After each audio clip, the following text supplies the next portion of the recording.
নমস্কাৰ বন্ধু বান্ধৱীসকল, আজি আমি আলোচনা কৰিম অসমৰ ব্ৰহ্মপুত্ৰ নদীৰ ওপৰত থকা কেইখনমান দলঙৰ ওপৰত। অৱশ্যে অসমত যথেষ্টখিনি দলং আছে যদিও বিশেষ হিচাপে আমি 6খন দলং মানি লওঁ, যেনে শৰাইঘাট, নিউ শৰাইঘাট, নৰনাৰায়ণ সেতু, কলীয়া ভোমোৰা, ভূপেন হাজৰিকা সেতু আৰু বগীবিল। এই 6খন গুৰুত্বপূৰ্ণ দলঙৰ ওপৰতে যিকোনো কম্পাৰিটিভ এক্সামত প্ৰশ্ন আহি থকা আমি দেখিবলৈ পাওঁ। গতিকে এই 6খন দলঙৰ বিষয়ে আমি পুংখানুপুংখভাৱে জানিবলৈ এই ক্লাছটোৰ জৰিয়তে চেষ্টা কৰিম। এতিয়া প্ৰথমতে আহিলে শৰাইঘাট। শৰাইঘাট দলংখন অসমৰ একমাত্ৰ ৰেল কাম ৰোড ব্ৰিজ, অৰ্থাৎ ৰেল দলং আৰু পথ দলং এই দুয়োখন একেলগ হৈ থকা প্ৰথমখন দলং হৈছে শৰাইঘাট দলং।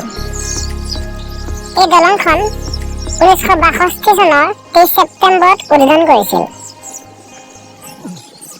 এই দলংখনৰ মুঠ দৈৰ্ঘ্য হৈছে 1492 মিটাৰ, অৰ্থাৎ 1.49 কিলোমিটাৰ।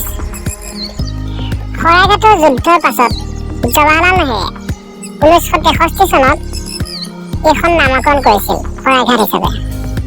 এই দলংখনে আমিনগাঁও আৰু জালুকবাৰী এই দুয়োখন ঠাই সংযোগ কৰিছে। ইয়াৰ পাছতে আহিল নতুন শৰাইঘাট দলং। নতুন শৰাইঘাটৰ দলংখন পুৰণা শৰাইঘাটৰ দলংখনৰ ঠিক নিচেই কাষতে বনোৱা হৈছে। এই দলংখনৰ মুঠ দৈৰ্ঘ্য হৈছে 1493.58 মিটাৰ, অৰ্থাৎ পুৰণা দলংখনতকৈ অকণমান দীঘল। এই দলংখন 2017 চনৰ 28 জানুৱাৰীত উদ্বোধন কৰা হৈছে। এই নতুন শৰাইঘাট দলংখনে সংযোগ কৰিছে কামৰূপ ৰুৰেল আৰু পাণ্ডু। কামৰূপ ৰুৰেল আৰু এই পাণ্ডু নামৰ দুখন ঠাই এই নতুন দলংখনে সংযোগ কৰিছে।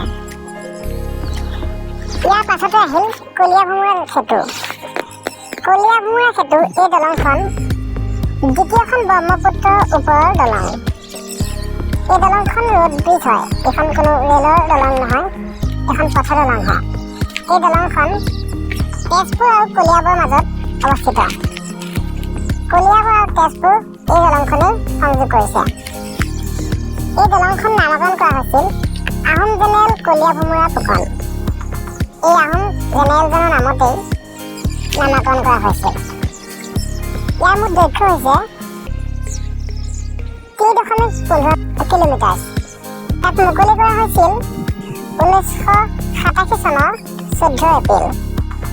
নেক্সট দলং নৰনাৰায়ণ সেতু।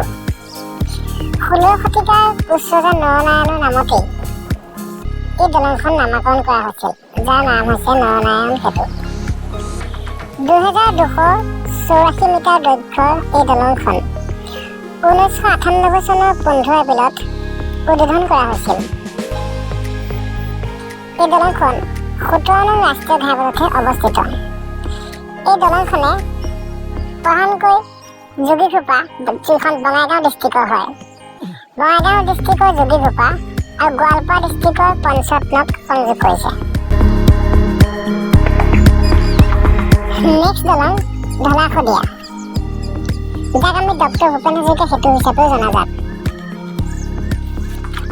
ব্ৰহ্মপুত্ৰ নদীৰ এটা বিশেষ অংশ, যাক মেজৰ ট্ৰিবিউটাৰী বুলি কোৱা হয়, যাক আমি লোহিত বুলি কওঁ, তাৰ ওপৰতেই দলংখন অৱস্থিত। এই দলংখন তিনিচুকীয়া ডিষ্ট্ৰিক্টৰ দক্ষিণে থকা গাঁও ঢলা আৰু উত্তৰত থকা শদিয়ালৈকে বিস্তৃত। ইয়াৰ দৈৰ্ঘ্য হৈছে 9.15 কিলোমিটাৰ। ভাৰতৰ ভিতৰত আটাইতকৈ দীঘল দলং হৈছে এইখন, যাক আমি ঢলা-শদিয়া ব্ৰিজ বুলি কোৱা হয়। এই দলংখনে অসম আৰু অৰুণাচল প্ৰদেশ এই দুখন ঠাই সংযোগ কৰিছে। 115 নং ৰাষ্ট্ৰীয় ঘাইপথৰ ওপৰতে এই দলংখন অৱস্থিত। ইয়াক উদ্বোধন কৰিছিল 26 মে 2017 চনত। নেক্সট দলং বগীবিল। এই দলংখন হৈছে তৃতীয় ৰেল কাম ৰোড ব্ৰিজ, যিখন ৰেল দলং আৰু পথ দলং। গতিকে এই ৰেল কাম ৰোড ব্ৰিজ দলঙৰ ভিতৰত তৃতীয়খন হৈছে বগীবিল, যিখনে ধেমাজি আৰু ডিব্ৰুগড়ক কানেক্ট কৰিছে। ধেমাজি আৰু ডিব্ৰুগড় জিলাক সংযোগ কৰিছে এই দলংখনে।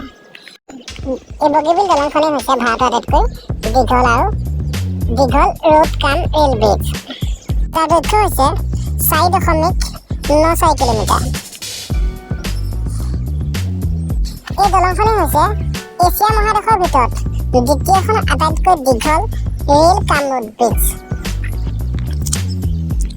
ৰেল আৰু পথ দলঙৰ ভিতৰত এইখনেই হৈছে দ্বিতীয়খন দীঘল দলং। এই দলংখন উদ্বোধন কৰা হৈছিল 2018 চনৰ 25 ডিচেম্বৰ তাৰিখে। এই দলংখন 15 নং ৰাষ্ট্ৰীয় ঘাইপথৰ ওপৰত অৱস্থিত। গতিকে আজি আমি এই 6খন দলঙৰ বিষয়ে ভালদৰে শিকিলোঁ। গতিকে এতিয়া আমি এই 6খন দলঙৰ পৰা এটা প্ৰশ্ন বাছি দিছোঁ, যিটো আপোনালোকে কমেণ্টত উত্তৰ জনাব বুলি আশা ৰাখিলোঁ। প্ৰশ্নটো হৈছে, ঢলা-শদিয়া দলংখন, যিখন আমি ডক্টৰ ভূপেন হাজৰিকা সেতু বুলি জানো, সেই দলংখন কোনখন নদীৰ ওপৰত অৱস্থিত? উত্তৰটো আপোনালোকে কমেণ্ট কৰি জনাব। আৰু ভিডিঅ'টো যদি ভাল লাগিল তেতিয়াহ'লে লাইক কৰিব, আৰু এনেধৰণৰ ভিডিঅ'সমূহ পাই থাকিবলৈ চেনেলটো ছাবস্ক্ৰাইব কৰিব। আকৌ এটা নতুন ভিডিঅ'ত পুনৰ লগ পোৱাৰ আশাৰে ধন্যবাদ।